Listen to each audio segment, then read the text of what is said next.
some significant places.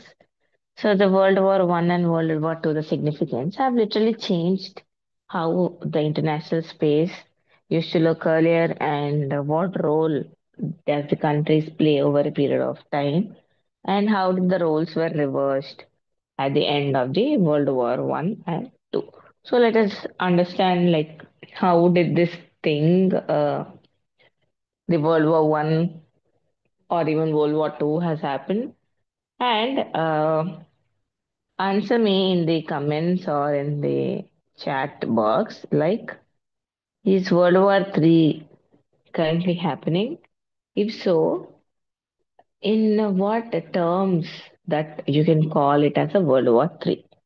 So let us understand like this World War One and how the wars have literally like dominated the international space and how these wars have like how the countries have retaliated to this war type situations or even actual war and how did this pave way for international space and the other international organizations to continue to talk about such things. So World War One went on for thousands, 1565 days, and it is one of the costliest war that too have happened because it has engaged almost all the countries in the world. Because initially we did not know that how it could be handled, especially with the pace that it was going on, and with the amount of member countries that were getting added on. So at looking at this point, these countries, there's no wrong in analyzing or understanding that how these countries have been implying themselves or putting themselves in that war situations and acting according to it. So like it's mostly like a power showdown. So it was basically like either let me show you how powerful I am. That attitude that they brought up into this war like situations. And also it is also called as three-dimensional war. So why three-dimensional? 3D means it's not a 3D printed type thing but a prototype, something like that. Like it is fought on land, it is fought in air, under sea, and on sea. So, like they did not turn any of the geographical location of the earth unturned in this world wars. That's why they are called as world wars. So, and also another name for this war is a great war because we have, if you look at it, the destruction it has caused and the amount of humiliation it has caused to the member nations and the member countries they couldn't really recover from this war. So that's why they were called as great wars, and also especially with the amount of member countries that were involved. Like it's not just happening between one or two countries, right? So the all the nations that has been involved, especially it was a power meltdown or a technological showdown. Because countries were like after the industrial revolution the countries started to dump in their funds or economic prosperity of the nation into developing weapons, the deadliest weapons. And those deadliest weapons would be used to fight such wars. That's why it's also called as Great War and also like the costliest and the bloodiest war, like the bloodshed amount of destructions, the families that were uprooted due to this war, like unimaginable. So let us talk about like there are two wars. I hope you all know this First World War and Second World War. And Third World War is all the new, sorry, EU has called for their members or their citizens to be alert, especially in the terms of like Third World War supposed to happen. But we can see the Third World War is nothing but in terms of trade because countries are smart. They know if they actually go for actual war, they both would be at equal damage. So that's why this First World War is basically like causes of the First World War if you look at it. So if you are writing an answer, you should particularly write like how this world wars go on, etc. So the causes. So for anything to happen, there has to be a cause. So for it to go on, for it to analyze, there has to be some cause and there has to be some reason, like why is it happening? Let's suppose, like, why are you not reading for the exam? You don't have any reason. You'll say, I have fever, I have some work to do, but there's nothing great, there's nothing important than focusing on your studies, right? So similarly, like that, the World War One also has a lot of causes that led to actual disruption, eruption of the war. So first one is formation of secret alliances and counter alliances, especially where members like this could be in the terms of the development, because if a country is developing rapidly in comparison to its enemy, then this country might think that they are a threat. So these countries, those who have developed, might be a threat to this nation. So they'll form an alliance. Alliance is nothing but like groupings. Like just like you form a group with a group bunch of people who go with same ideology, is or same prospects or same thought process. So same thing like that, the countries also underwent like that. Then they actually formed two blocks. So again, the war is fought between two set of people. So first one is Triple Alliance and the Triple Entente, and Germany, Austria, Hungary, Italy, and Turkey in 1879, and Turkey joined later in 1882.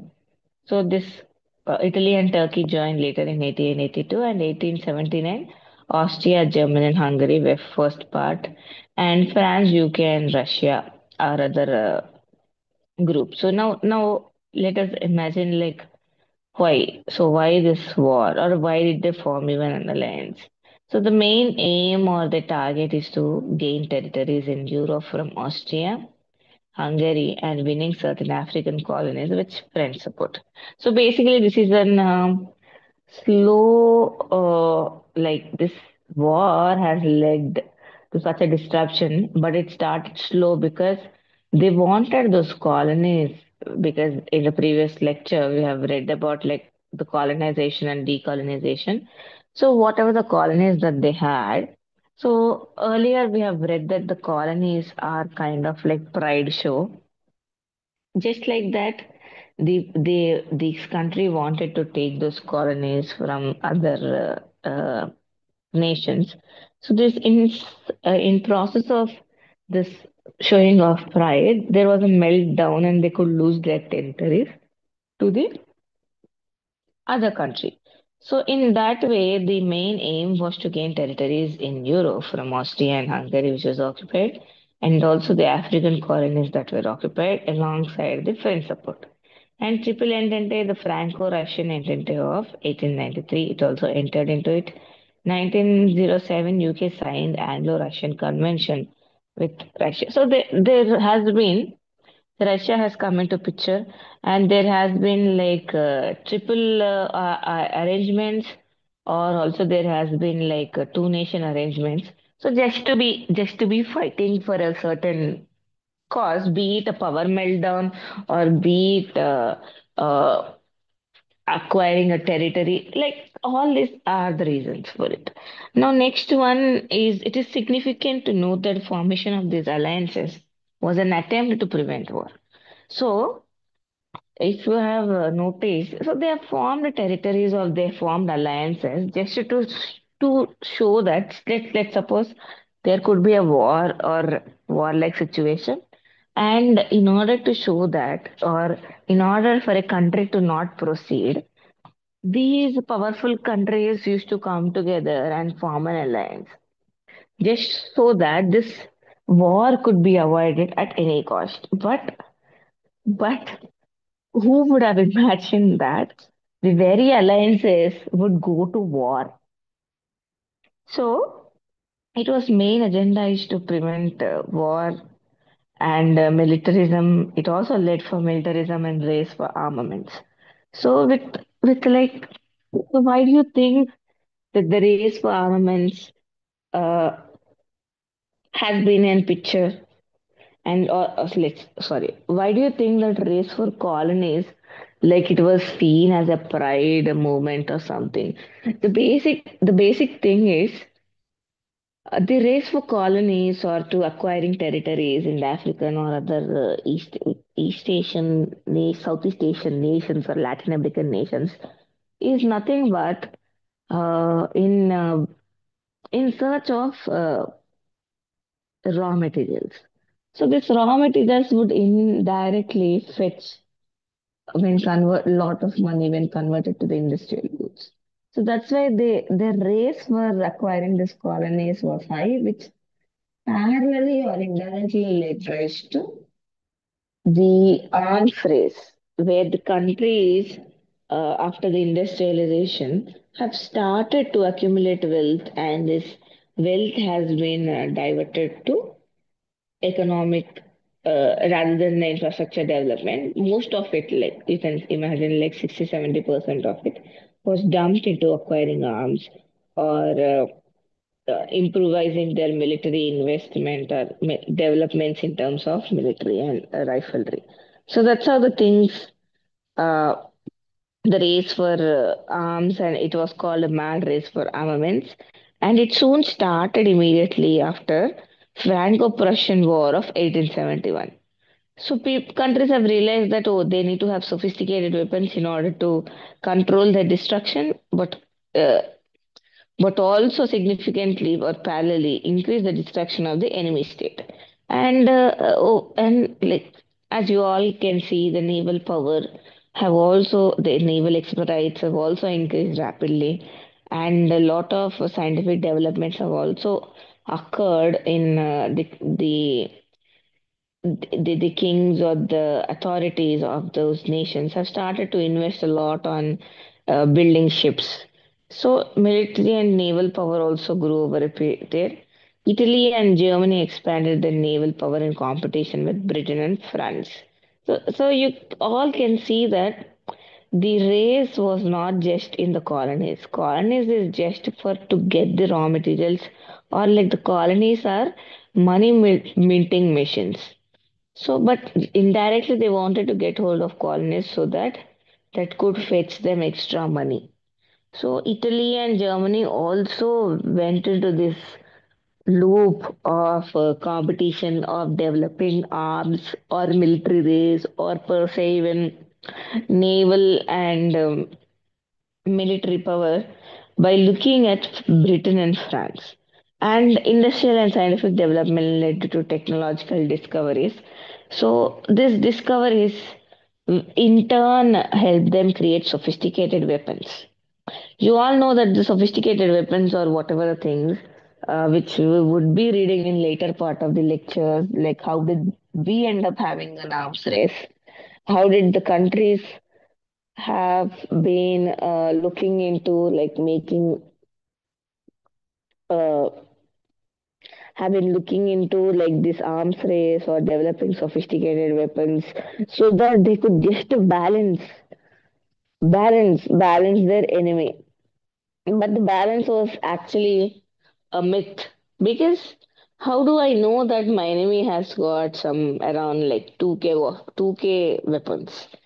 They could be bluffing, or they could be either exaggerating, or they would be either saying, hiding the numbers.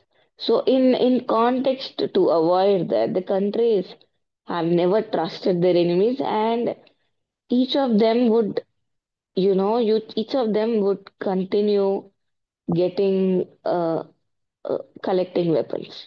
So this indirectly led to arms race, and there would be lot of burden on enemies. Sorry, there would be lot of burden on countries, which would make them, divert most of their funds. Instead of developing them infrastructure, they would put all these things into arms race. So in a way, the infrastructure was also stalled. Like economies were struggling, especially the post-war destructions, the families, the households. Like they had to build everything from the rubbles. But that didn't stop the countries from getting hold or like going in an arms race competition. So next one would be highly explosive bombs, high velocity rifles, and field guns. Like this sophisticated machinery, military machinery, the development of sophisticated military machinery have made countries easy to show their power, but also equally their enemy countries are also equally as sophisticated as their weapons are. Now imagine that how the destruction would be. Earlier it was only the powerful nation against the non-powerful nation. So the destruction would be one-sided. Now imagine it's a tug of war and both the countries are equally as powerful as possible. So this discoveries have led to a huge meltdown in terms of the rivalry, in terms of development. So this has completely changed the nature of warfare in international space. So the armaments and inventions were alleged to be defense and in interest of peace. So the name they gave for this arms race or collection of sophisticated metals is nothing but they are doing it just to defend their country from the enemy country, and they said these are instruments of peace. So now tell me how could these be our instruments of peace if let's suppose I am as a country as equally powerful as you as a country. So I would be little skeptical in attacking you because I know the retaliation would be much higher and the destruction would be same like say at same magnitude that I have destroyed the enemy nation with equal sophisticated weapons. So in view of that, this theory, some of the theories said that the arms race is actually good, so that they will never actually go for a war. So that's what they have they've been telling this. And aggressive nationalism.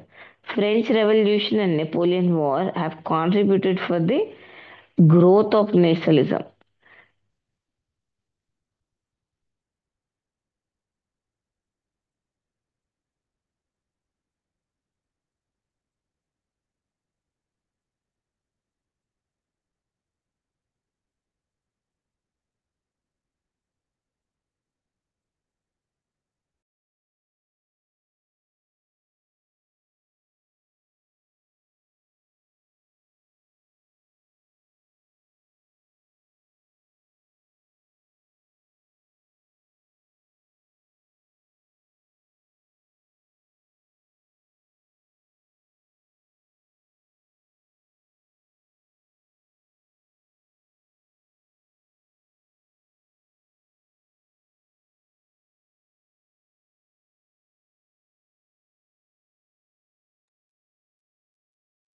So the aggressive nationalism and French Revolution and Napoleon's War have really contributed for the growth of nationalism and unification of Italy and Germany. So it was intense nationalism in Serbia, which created bitterness between Siberia, Austria, and Germany. So this aggressive nationalism that my nation first before the peace, has led for the countries to behave erratically and contributed for the growth of rationalism. So the war, unification of Italy and Germany also strengthened this nationalist sentiments. So with it was intense like the Serbia nationalism. This created little bitterness between Serbia and Austria and Hungary. Like now the countries have started to act on the notion of the uh, they have started to act on the notion of the nationalist sentiments. So, like the immediate cause would be murder of Archduke Francis Ferdinand by Serbia in 1914. So, this bitterness, growing of bitterness between Serbia and Austria-Hungary has led to Serbian acting erratically by murdering the Archduke next in line of by in 1914.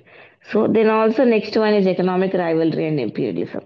So economic rivalry and imperialism would be seen in the terms of from the terms of industrial revolution and like how Europe has been showing its upper hand in industrial revolution and various technological developments. So these technological developments we can see in purview of like scientific, industrial and economic. This helped them or helped Britain to establish their imperialistic tendencies or their rule over different parts of the world. So, if you have read world wars in history, there was a saying that Britain, the sun never sets in British Empire. So what does it mean? Sun never sets in British Empire. What does it mean is the Britons are spread everywhere around the world that they are from east to west, north to south. So they spread everywhere. So sun never sets in their empire. So this uh, made the great news like the great powers race around the world for occupying new territories. So this French desire to discover Alsace and Lorraine is also one of the cause. So the people of France want to get back Alsace and Lorraine, which was actually taken over or snatched by Germany in 1871. So again here you can give the the blame to the nationalistic tendencies or the nationalistic feelings. So that's why you can understand like this all could be a futile causes for the World War, First World War. Now the government of Third Republic in France left no stone and unturned to keep it alive. So the thing would be like the France was very keen in getting back Alsace and Lorraine. Why means they are very rich in iron ores. So like you can understand if there's a fight happening, if there's a war happening, the main cause would be the economical cause. The next one would be the geographical strategy. So here the Alsace and Lorraine are rich in iron ores, so the France want to get it back. So also like the German industrial prosperity or the growth that this country Germany has underwent, especially due to the iron ores or the iron ores that are present in this area. So this has led to German development. So that's why, like, they wanted to get their land back as usual. Now, what is the responsibility of Germany in instigating World War One? It was basically their desire, their wish to build this world empire. So they wanted to dominate all of the world. So that greed, that sense of possessiveness to capture power all over the world has led this country to get into a situation where it has led for the World War One, then it has caused World War Two. So this basically led for the outbreak of World War One, and Germany on the whole satiated power, and it and all this some of the things have added to Germany to Germany like it has decreased their authority, like Bismarck's fall in 1980, Britain in industrialization. So all these things have, in a way, instigated for World War One. Now let us understand like Austria-Hungary's role also. So like rise in leaps and bounds, like Germany's desire for the world dominance, Austria-Hungary has supported it. So Balkan, near Eastern and Balkan problem especially with the fall of Turkish Empire, is also one of the crucial region for the one of the causes of World War One. So this Bulgaria, Greece, and Siberia, they in a way they began to clash each other. So basically, in the geographical notion and the power showdown that they have been doing in international space. And Russia was interested in Balkan politics and backed Serbia in demand for bigger Serbia. So, as Russia was interested in colonizing this Balkan states, the Serbia, in a way of lending its hand to Russia, it has demanded that the Serbia should be expanded. So that was their demand in return for the help. So there was kind of like sympathetic attitude towards Serbia during Bosnian crisis of 1908 and 1909.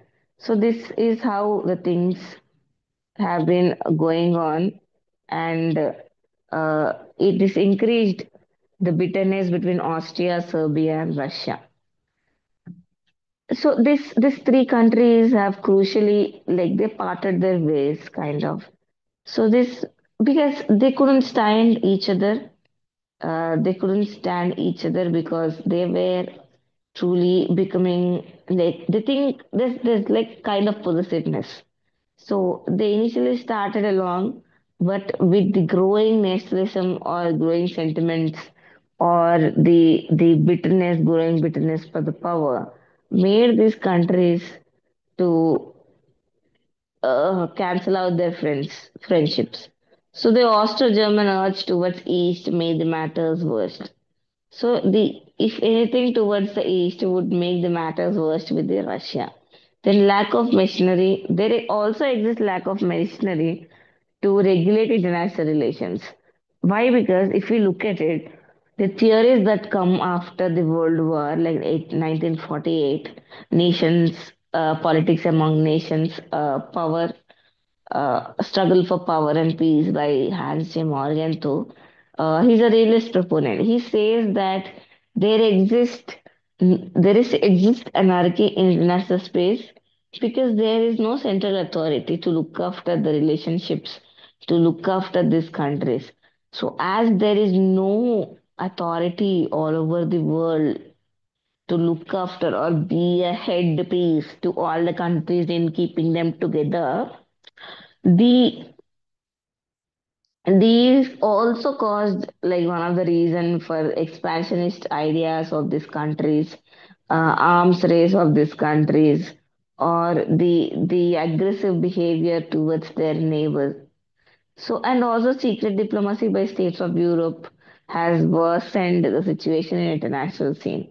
So then all these are the certain causes that has led for the World War I. The immediate cause, so they say it, see, all those situations have been happening that they were never like united for this cause. They would side eye or give a blind eye to it. But the immediate murder, like immediate cause would be like murder of Ferdinand by Serbia, and Serbia has asked Russia for help and Austria was backed by Germany. So this has led for the division or the grab for power, which led to World War I.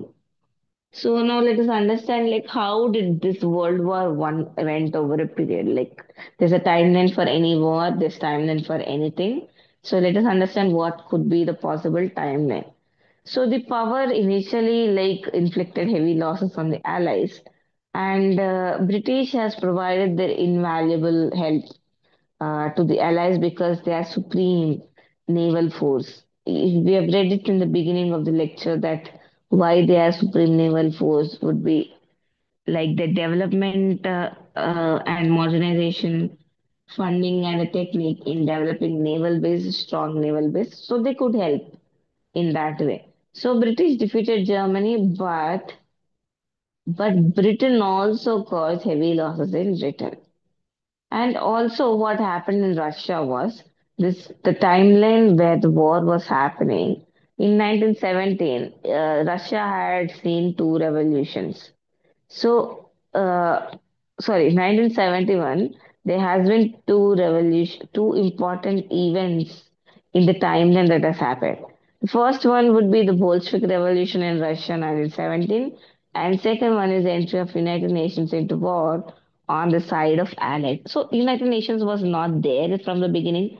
It had just joined hands. In the end, it mostly stayed this independentship. It mostly was following protectionist policy. So it did not want to get involved in this European politics. So most of the time it stayed away. So that could cause it, that could make USA develop uh, drastically. And as they did not have this war-like situations. So that's how the things have been going on. And the next one would be the Russian revolution, like Russia was struggling as it was struggling to keep up with its own states or own countries'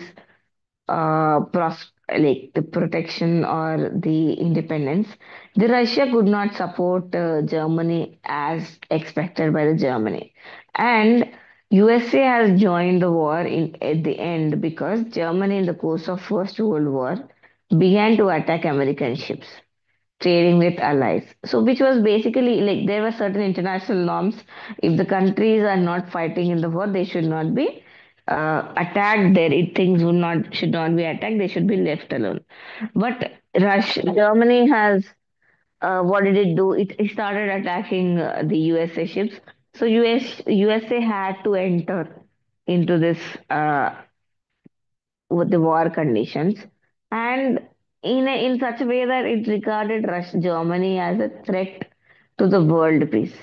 So in this way, Germany was left alone, and it led to like the peace, and armistice was signed on 1918, and it officially ended the First World War on like the basis of Woodrow Wilson's 14 points, like the peace propaganda voice points. So this is how the coursework have went of World War One. The next significance of World War One. So the principle of nationalism has one, like the Tsarist Russia was divided, and four independent republics were formed: republics of Finland, Latvia, Estonia, and Lithuania. And New Poland was formed with a demarcated boundaries. And in the Austro-Hungarian Empire, Czechoslovakia and Yugoslavia were also created. And democracy has spread Germany and Austria as they have adopted democratic constitutions. Then Russia democratic movement become entangled with Bolshevism. And similarly in Turkey also the Sultanate and Caliphate was abolished. So this republican form of government were established to solve the complex post-war problems. And the greatest benefiter from this war is USA. So, and also the spirit of internationalism, like the international baichara has increased, and they also gained appreciation for their presence so that the wars in future could be avoided. And worldwide economic depression of 1929 resulted in unemployment, poverty, depression, and money, and commercial and scientific developments. This also gave temporary impetus for the movement of general disarmament. Now, so that the people have understood that the destructions of the war and the post-war, they started propagating countries to disarmament, to go the arms, like arms race. Opposite to that would be disarmament.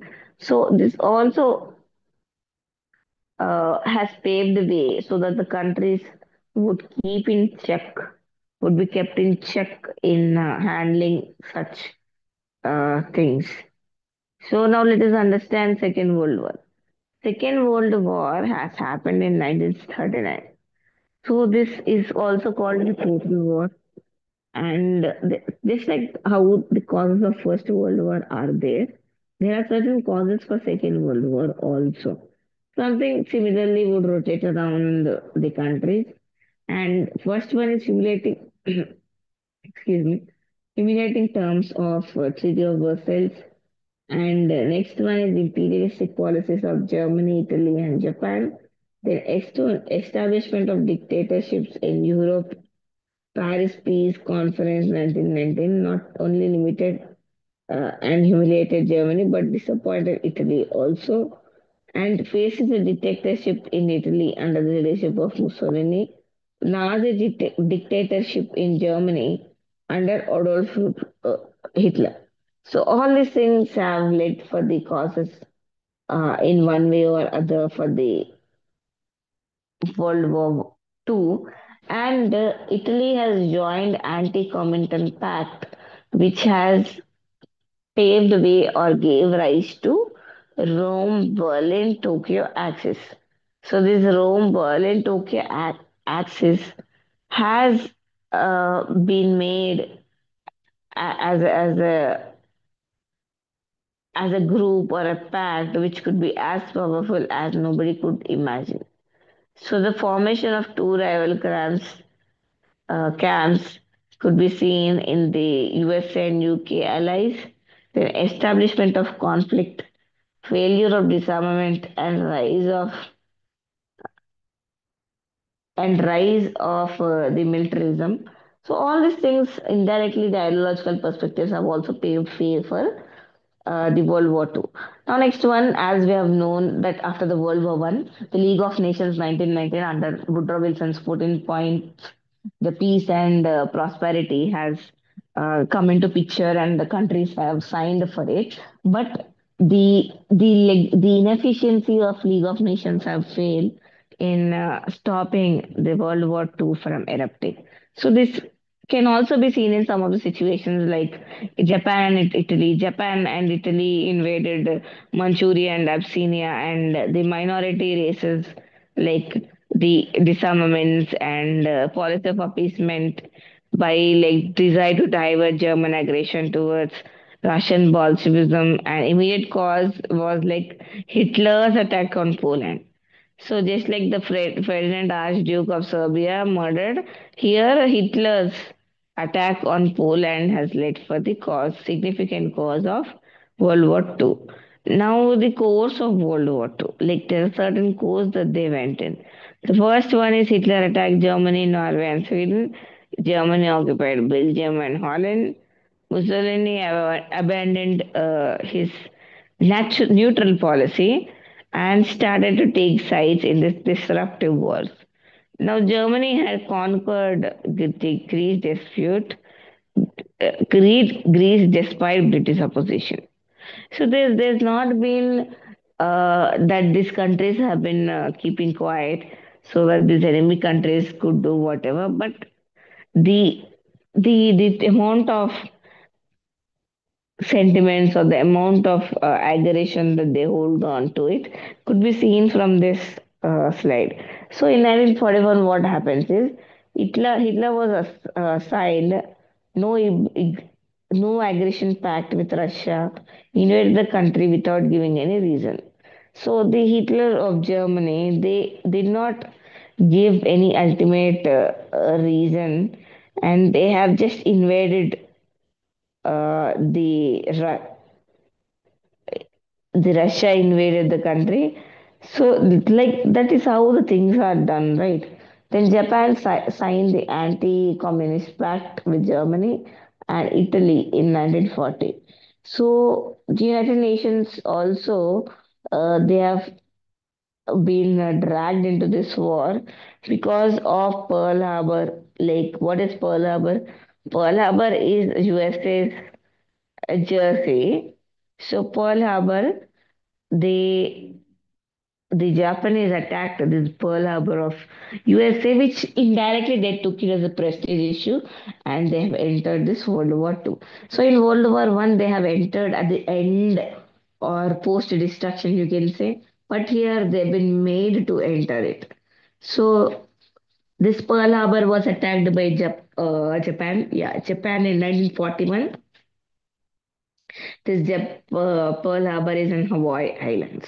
So this, in a way, dragged USA into this European politics, which then came to be under international arena. So the US had declared war on Japan. It was a power meltdown and the power showdown. And later, Germany and Italy were surrendered. But the Second World War was not yet over.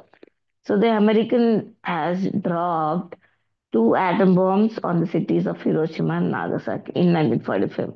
You might have read about this, how the countries have been going on and how these structures have been helping them. So in a way that Italy and Germany they gave up, and it was not yet over. Although then American dropped two small atom bombs upon the cities the, upon cities of Hiroshima and Nagasaki on August 6 and 95. So the Hiroshima and Nagasaki bombing, you all know, and like whenever there's a concept of World War coming into picture or if there's any seminar, then the they would take an example of Hiroshima and Nagasaki, that this guy bombed those many people. So that's how the things have been going on. Then formal surrender of Japan on September 2, 1945. Second World War came to an end. So this is how, if you look at it, the first Second World War would take little sophisticated route than the World War I, because they have started to imagine the false or the proxy CR who would be looking after them. So the concept, like just like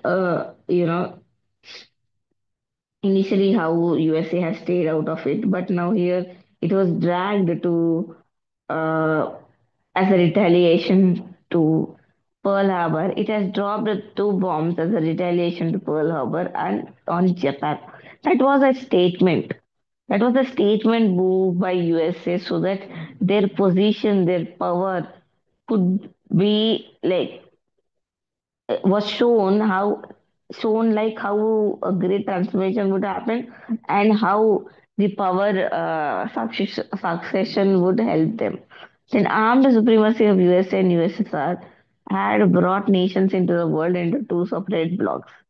First one is capitalist America and socialist Russia. So if you look at this notion that the cats are very good at treating, sorry, the the armed supremacy of USA and USSR was once again brought and the nations into the world into opposite power blocks. So like they once again uh, the cat fight. I meant to say the cat fight have which initially started as a nationalistic sentiments would turn out to be a worldwide event and a huge amount of destruction would to the nations.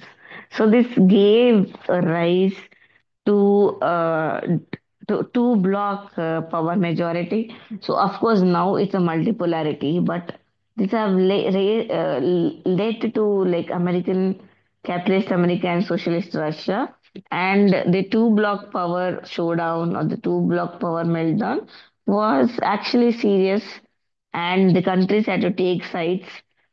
So in a way, like how the countries have taken sides and how it paved the way to NAM, for another day. But today, this has led rise to creation of two blocks: capitalist America and socialist Russia.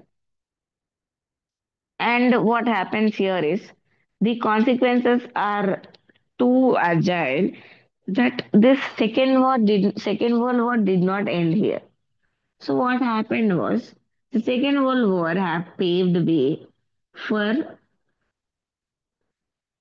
what you should know. So for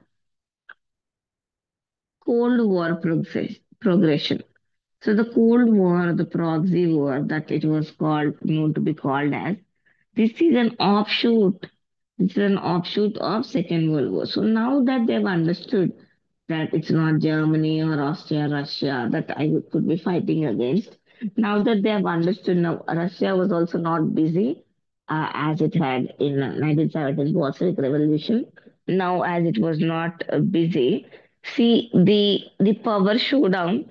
They could understand that Russia and USA, if they go to war, so this could be the disastrous or the dangerous world war that could ever be.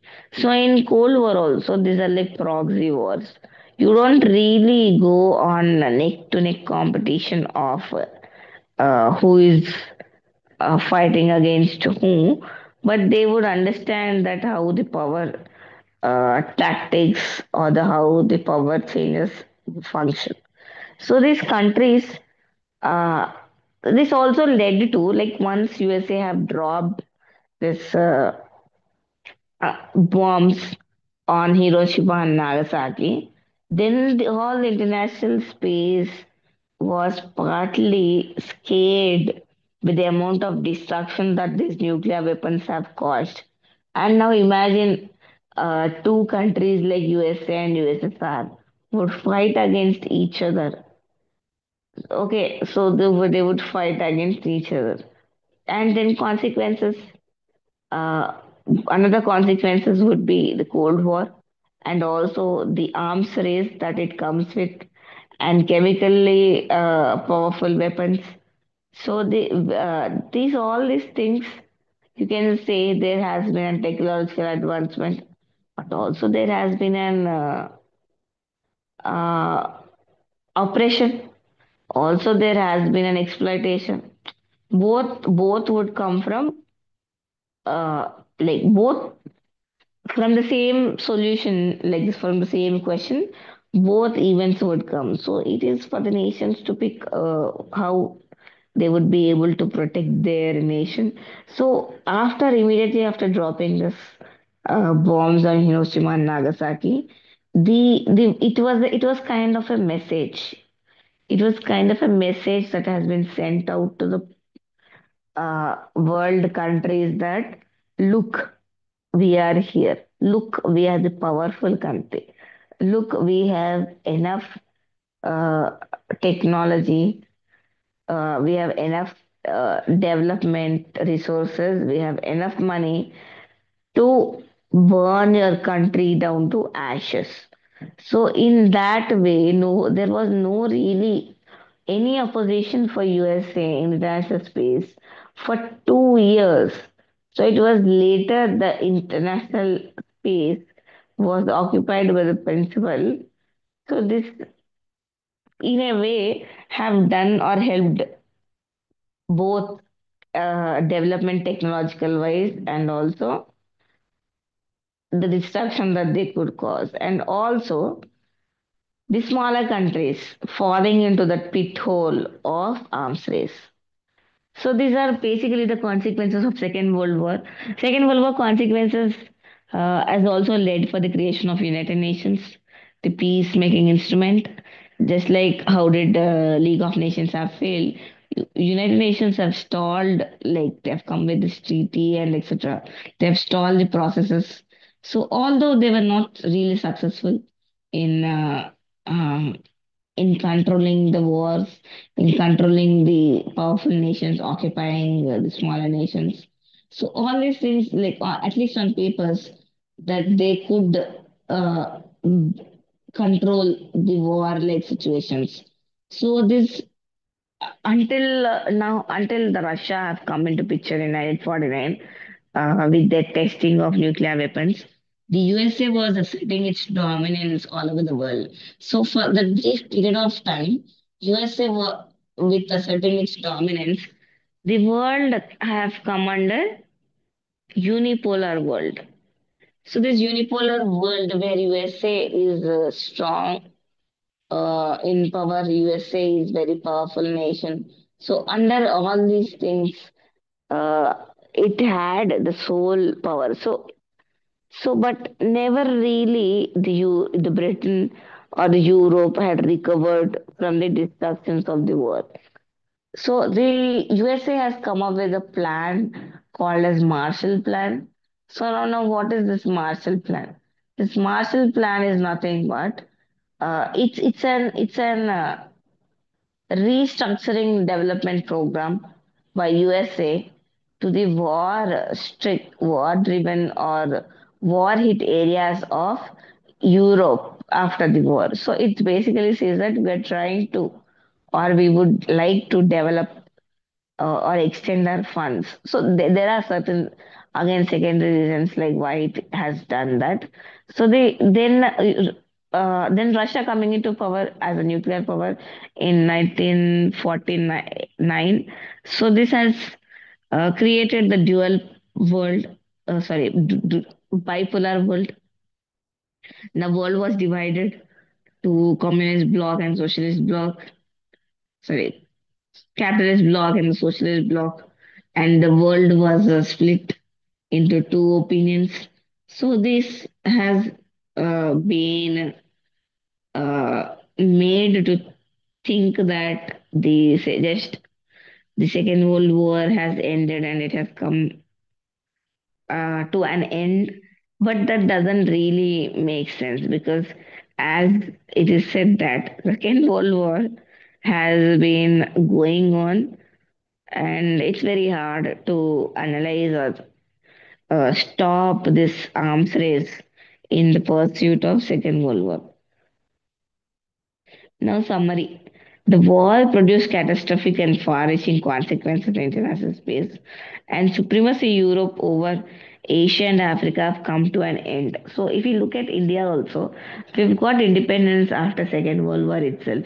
So, why? Because the colonies have started to protest against the atrocities or against the illegal things that have been done by some of the citizens. So the things was like it kind of led for European, sorry, it kind of led for nationalistic movements, and most of the third world countries have started to decolonize during this period. And this Second World War has made, as we have read earlier, has made USA and USSR as an superpower. So, and also this war has the catastrophic and far-reaching consequences in international scene. So, what happened international scene may the third group, the group who do not align with communist Russia and socialist, sorry, capitalist America, the third power sector where the outer force that would could balance these two have come to an end, and also the Britain was very drastically what can we say, very roughly has underwent the war destruction. So that's why we can also see the British economy now, if in competition with the US economy, it's nothing because uh, the asserting the dominance that USA has in terms of development arms race, so that couldn't be achieved. Then the decolonization process was also intact. Like many of the African nations also started uh, the colony, the American colonizers and the European colonizers to withdraw their support and to support the local uh, the local prospects. So like that, the things have been varying off. Then the USA and USSR have emerged war as a superpower. So now, which author, as you have read theories of international relations, which author do you think that have supported the bipolar structure, or with which theory have supported the bipolar structure in international space? So do uh, talk about it in the comments that which theorists have spoken about it. So this is how the World War One and World War Two have changed the dynamics of the international space, and which have also led to, for the positive is like tried established the organizations, tried establish the the superiority and the position or the developmental prospects of these third world countries coming together and working for a cause, either in trade or economy or tariff or arms or etc. But also where these superpowers have cashed upon the uh, nations, the third world countries, so that they could get it to this trap of arms race. So this is how it's for, and then Cold War has come to an end with the disintegration of Soviet Union. So that's for the another day. Then thereafter the multipolarity rise we have seen, and also world has opened up, like the globalization, or the world came to be known as a global village. So this is all for today that we have read globalization, sorry, World War One and World War Two, and so if you go through the lectures, then you might like there would be questions like what are the causes, course, and consequences of World War One or World War Two, or like what is the change of war tactic methods in comparison with the World War I and World War II? Or they would ask you who emerged as a powerful leader with the end of at the end of World War I and World War II, or they would ask like analyze the the emergence of USA as a superpower with respect to First World War and Second World War. So these could be the possible questions that can help you understand how the things would go. So that's how the things have underwent with the World War I and World War II. So I hope everybody is clear. And if you got any doubts, you can ask. And we'll be back with another lecture tomorrow. So I hope you are all revising all the previous lectures that we have done. If not, go through YouTube slides, YouTube lives. So see you all in the next class.